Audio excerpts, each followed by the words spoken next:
Geoff Cars is the CEO of Wilder Sensing, and he's going to introduce the science of bioacoustics and how it's used to monitor and measure biodiversity, delving into the current limitations and potential applications of sound monitoring.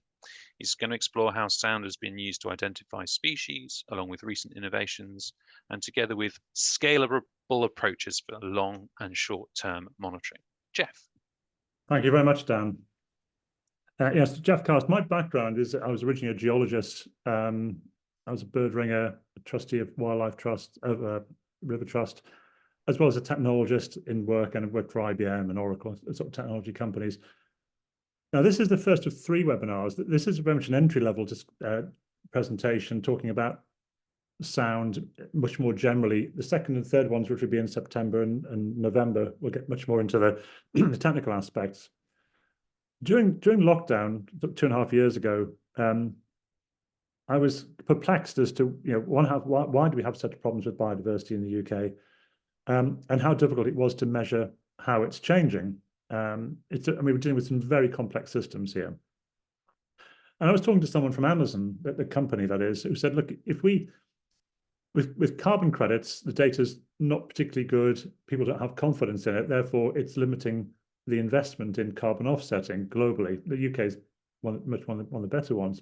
We need better ways of measuring how biodiversity is changing. So this got me thinking.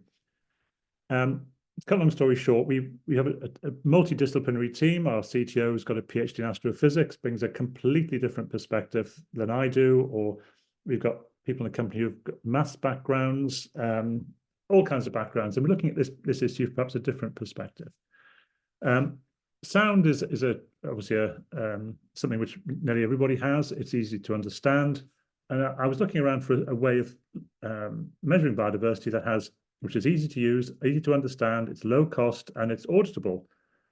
So we picked on sound. There wasn't anything available in the market at the time that anyone could use. There's lots of fantastic research being done, but nothing that a citizen scientist or someone without technical skills could adopt. So we developed Wilder Sensing. Honeygar was one of our first sites, without stealing Joe's thunder, but we've been recording continually there for 18 months, 20 months, and we've got some amazing data. So I'm going to explore a few things here. One is, why should we measure biodiversity? Why is it important? And how has sound been used in the past to understand the nature around us? Now, there's some a bit of fun, but there's also some important points about how we identify species, for example. And then we'll go on to how sound being used today.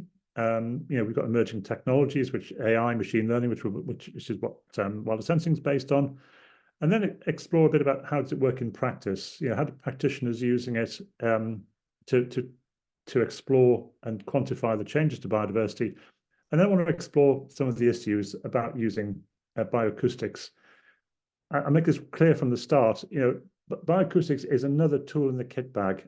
It has its limitations, it has its strengths, as every other emerging technology does with drones or eDNA. And I think ultimately it's really about the ecologist or the citizen scientist understanding the strengths and weaknesses of each of these tools and using them appropriately. Now, they may get better over time, I'm sure they will, and I'll be very open about some of the constraints that we face. So let's get into this. I'm sure many people on the call, because you're here, will be very curious or sensitive around what's happening with our biodiversity. We have a massive dependency on nature. So about 60% of GDP is at least moderately dependent on nature. Obviously, there's about 25–30%, which is heavily dependent on nature in some form or another. The world's becoming a more dangerous place. We know all this stuff. It's a global risk, but we can't measure it very well. And so not only can we not measure it well now, if we're going to get lots more investment into this space through private and public sector money, we need to be able to demonstrate that the biodiversity returns are being delivered, whether through its biodiversity net gain credits or whatever. And there's also this whole framework of nature-based reporting coming down the pipe with things like the Task Force on Nature-Based Financial Disclosures. So unless if you're a company, you're looking at your supply chain, if you're a supermarket, you want to look at your farmers or whatever, you need to understand how you can measure that in a meaningful way, which can inform your decision making as a company, as to how you can get your suppliers or even within your company to improve the outcomes. This could apply equally to things like wind farms or solar farms or mining recovery sites, all kinds of stuff. Now, at the moment, and I'll be slightly provocative here, we're heavily dependent on people doing surveys. And I've said this before, I'll say it again. I think that approach, while it's necessary and we have to ground truth this stuff, can be a bit biased. It's a bit biased by the day that the survey takes place. For example, it's a bit biased by excuse me, the skill of the surveyor, of the ecologist. And so it's very hard to get detailed time series data sets to really understand how things are doing. And I'm guilty of this as much as anyone. I've been doing breeding bird surveys, and I look at my level of skill identifying tree pipits from meadow pipits, which is I'm not very good at, to be honest.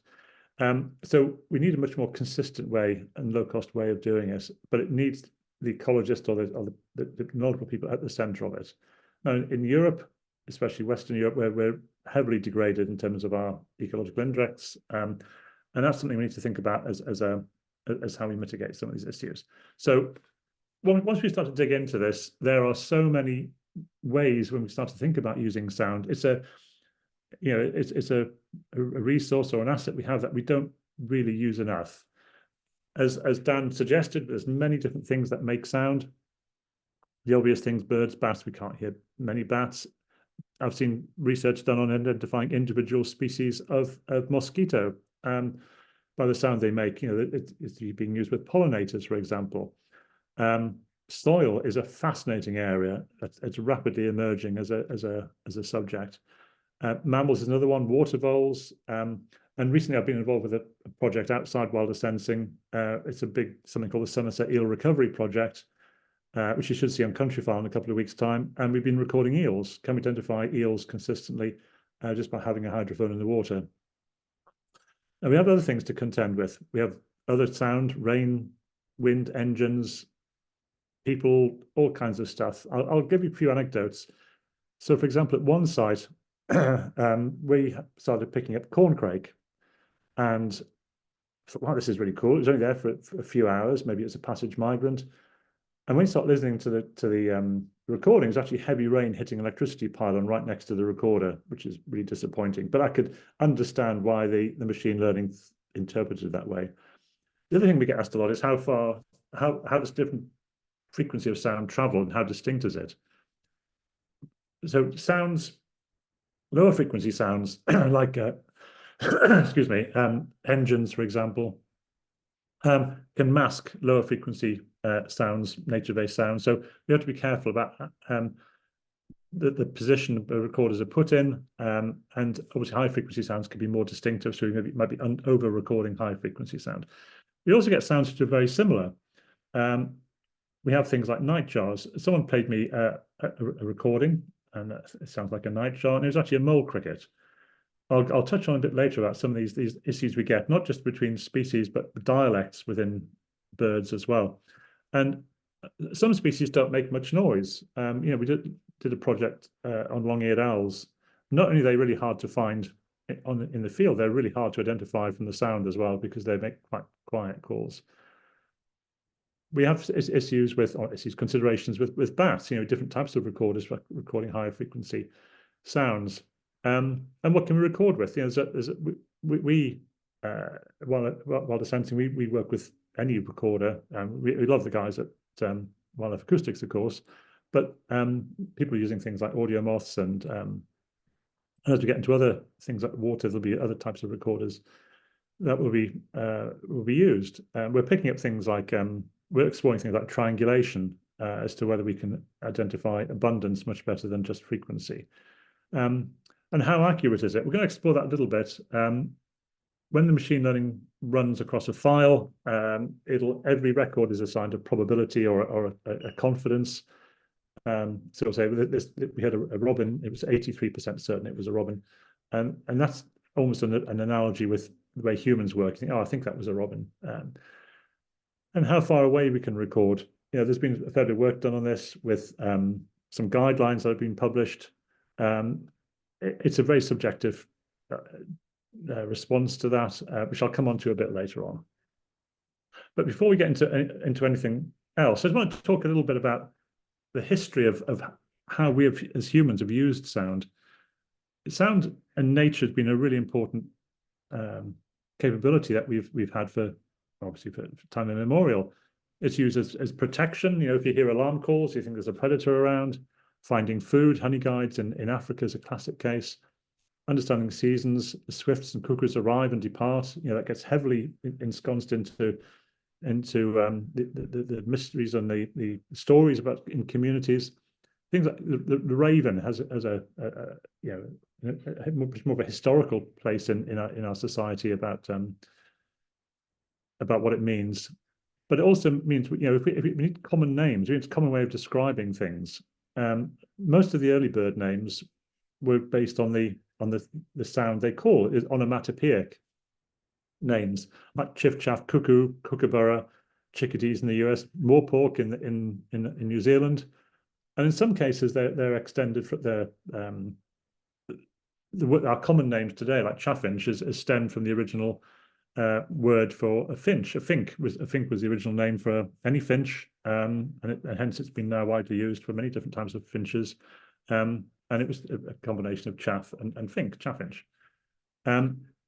If you want to find out more about the history of bird names, I would strongly recommend this book by Stephen Moss. This is Moreau's Warbler. I should say he's a good friend of mine.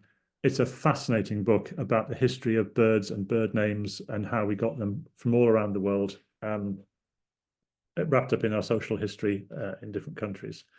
The other thing about bird names, bird sounds, is they reflect our common history. So some of the early names, like rook, have similar names in different languages. And as you go back in time, if the bird has the same name, depending on which language group that you're looking at, it can reflect a common language history as well. So some of these common names can go back 1,000 years, 1,500 years, perhaps more. Again, look at Stephen's book if that's of interest. Even common names, like in the UK we use cock-a-doodle-doo to talk about chickens. There's different ways of describing that in different countries. I'll give you an simple example. In the UK, if we're talking about sound and a clock, we use tick-tock. In Italy, they use tic-tac. And that's also reflected in the dialects that we hear within birds. I'll give you an example. When we were at RSPBR recording for Springwatch, we started picking up a lot of redstart. And the guys on the site, this doesn't seem right. We get some redstarts, but not to the level that we're hearing. And we started listening to the recordings, and it was like it was a variation on a chiff chaff call. So whether chiff chaffs in Dorset have a slightly different dialect than other sites, that is an interesting thing to explore. I looked at other sites across the UK, and we haven't seen that overlap before. So maybe there's a Dorset dialect. I don't know yet. It's fascinating to find out.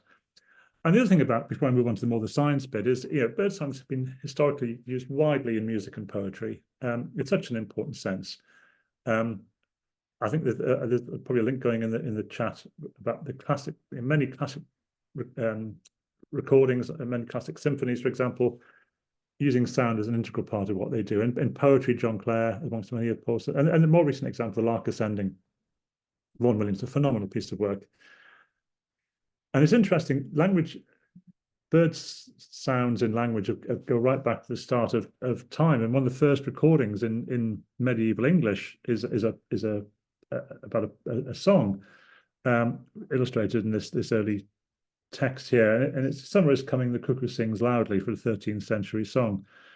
So it's deeply embedded in our society and our common history around the world. Now I'm going to move on to something a bit more science here. Gilbert White was probably the founder of ornithology and perhaps even ecology in the late 1700s.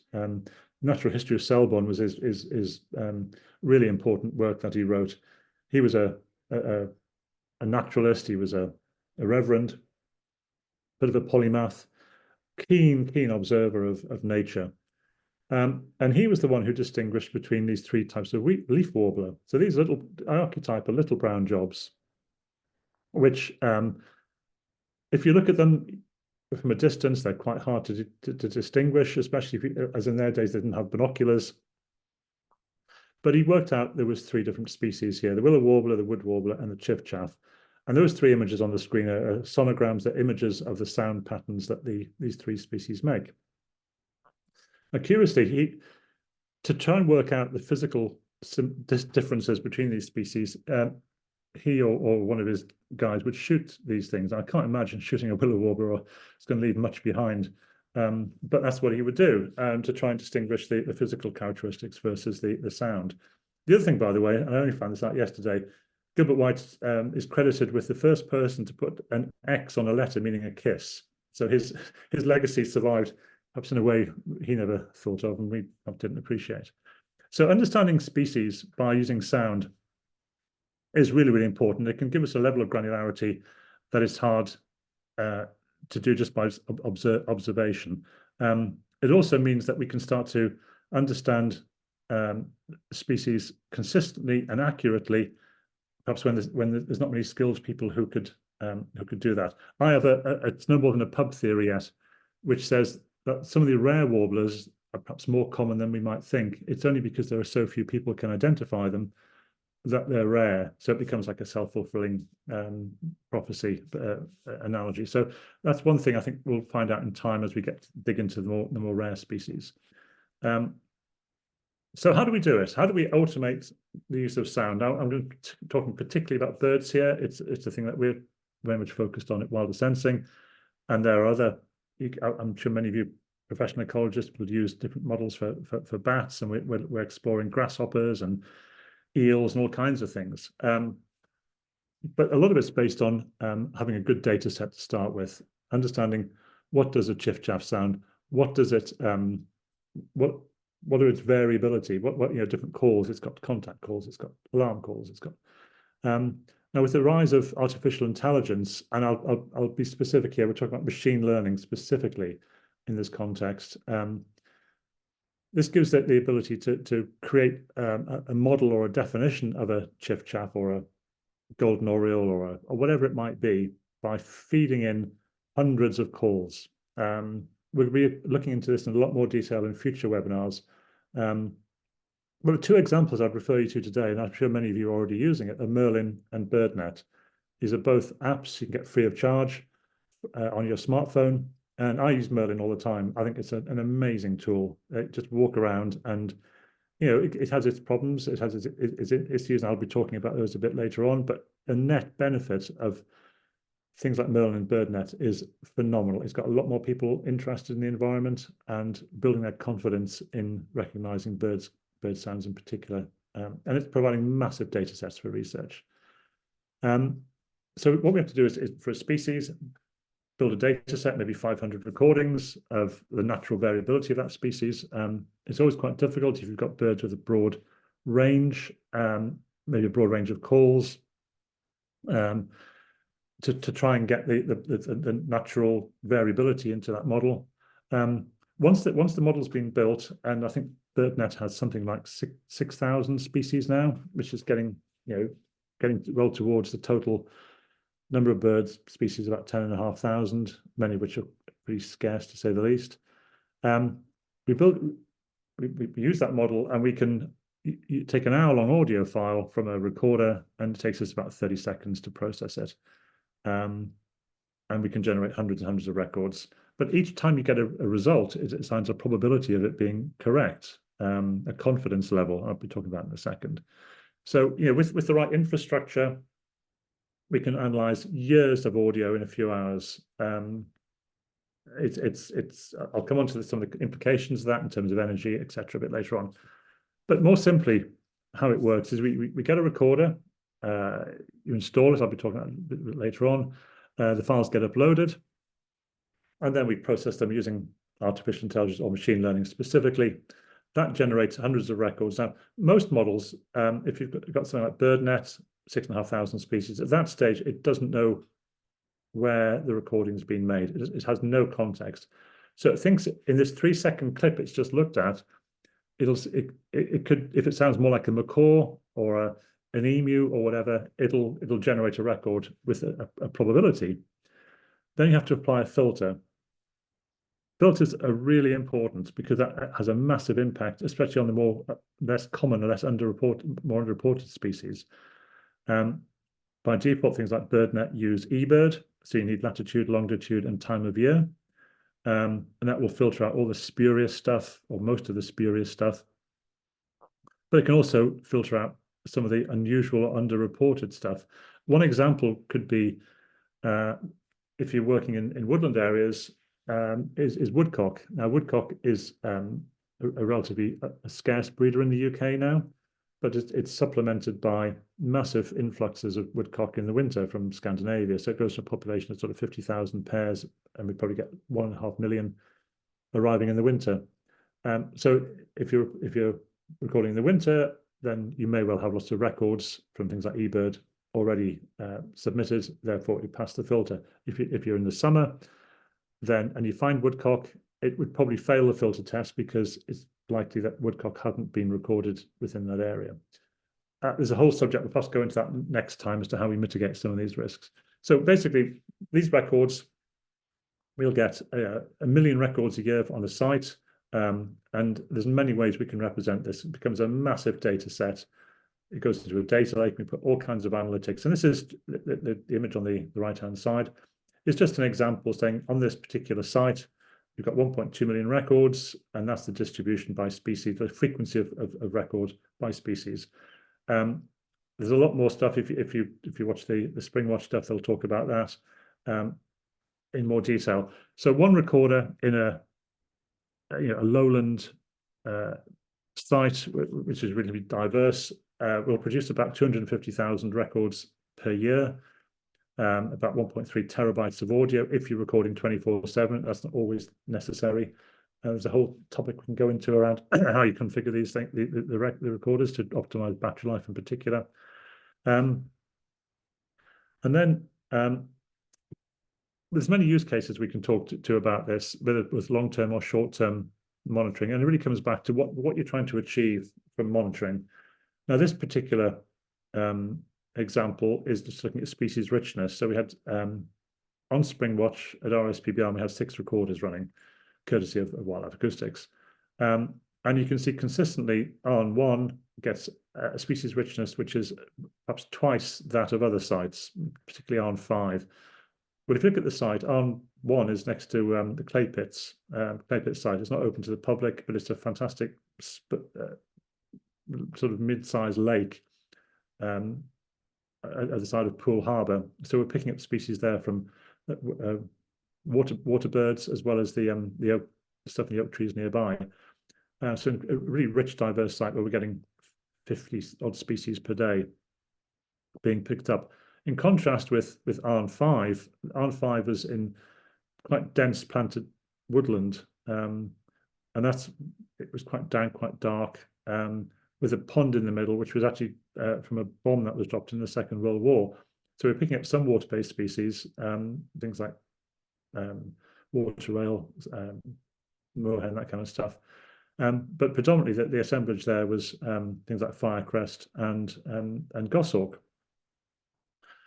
Actually, one thing that someone pointed out to me recently I hadn't appreciated is, as we're doing surveys, whether it be citizen science surveys or professional site surveys, we can introduce bias in from as you get older, your ability to hear high frequency sounds declines. So we can, if people are doing surveys and have been doing it for a long time, they could be missing some of the high frequency birds like firecrest from surveys because they simply can't hear them.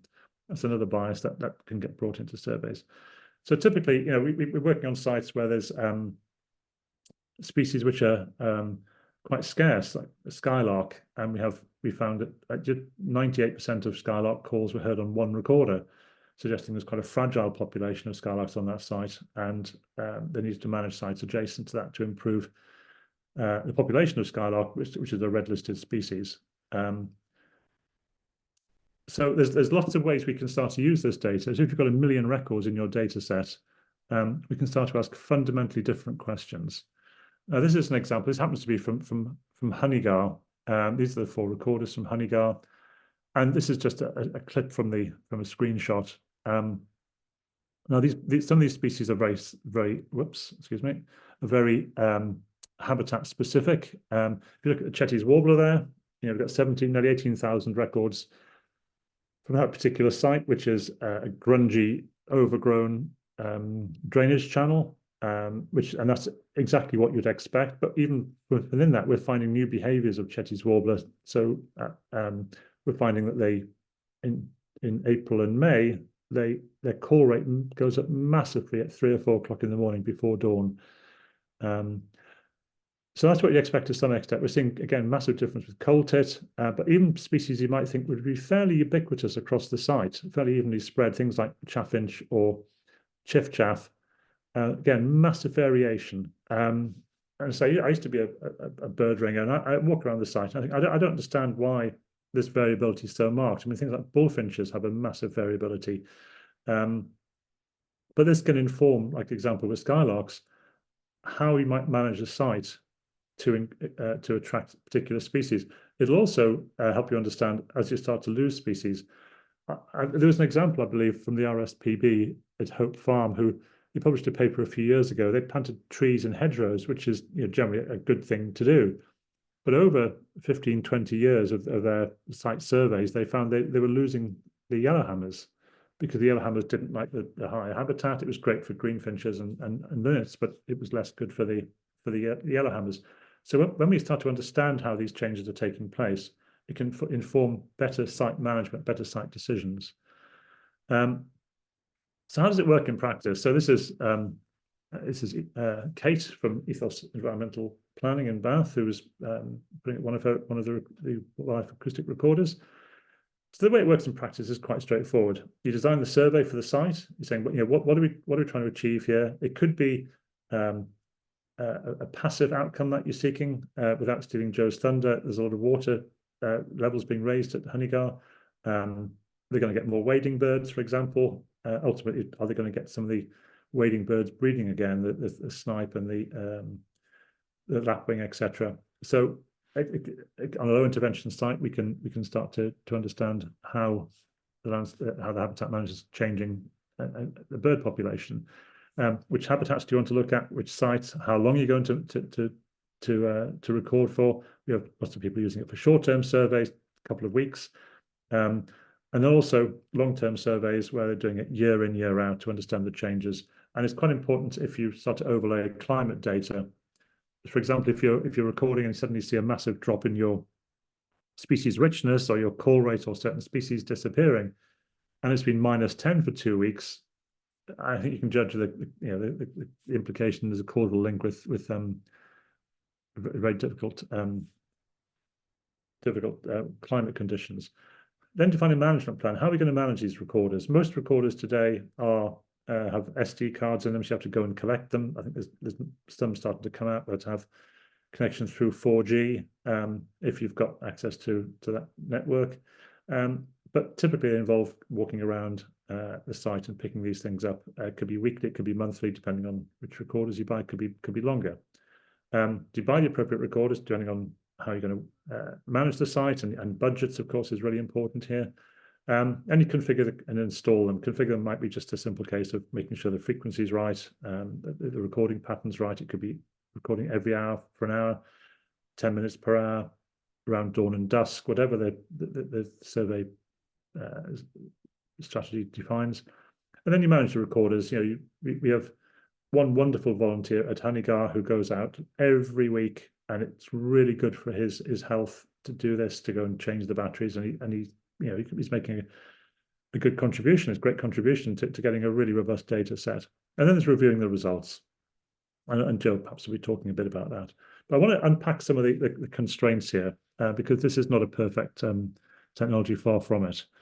We get false positives. We get it wrong sometimes. I mentioned before, it's based on a probability. And And there are some species that are really hard to tell apart. When we started recording, we started picking up a lot of hawfinch. Now, it's not impossible that it could be hawfinch on site. It's not really likely. And then you go and listen to the call and the context of the call, and you realize it's actually part of a robin's call.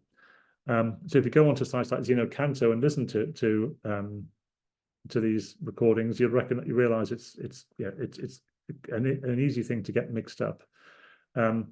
Now, this is because most of the machine learning technologies, say, just sample every 3 seconds, and they don't have a lot of context in which what's been recorded before or after. So we're developing some deep learning models to improve the quality. So, for example, if you find a hawfinch call, we would automatically check if there's a robin either side of that call, then it's probably a robin, and reduce the probability of that being correct. Some things are hard to pick up. I mentioned long-eared owls, but sometimes we get birds, even like starling, can be quite hard to pick up sometimes. Sound quality can be an issue. We looked at some data from Scotland in February, and we didn't even didn't listen to it. We just processed all the data, and it was from about 6 or 7 recorders, and there was nothing on it. I thought, what's happened here? And you listen to the recording, and it's just howling wind, and there's not much we can do with that. There's nothing moving anyway. So understanding what's going to impact the quality of the sound is important.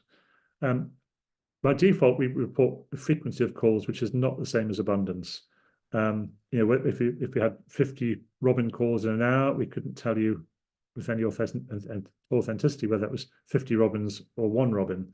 Now, abundance is really important to understand population dynamics, and which is why we started exploring with a Natural England funded grant to look at triangulation. And this is where the joy of having a multidisciplinary team comes to the fore. Understanding triangulation, if you're an astrophysicist who's used to triangulating stars, is pretty easy, he assures me. But that's the joy of having this different perspectives on the issues. Filters I've mentioned before. We're developing different ways of layering filters to try and get an outcome. If you're looking for rare birds, for example, the rare warblers, they would probably fail the filter test as most of these models are set up. We get problems with mimicry.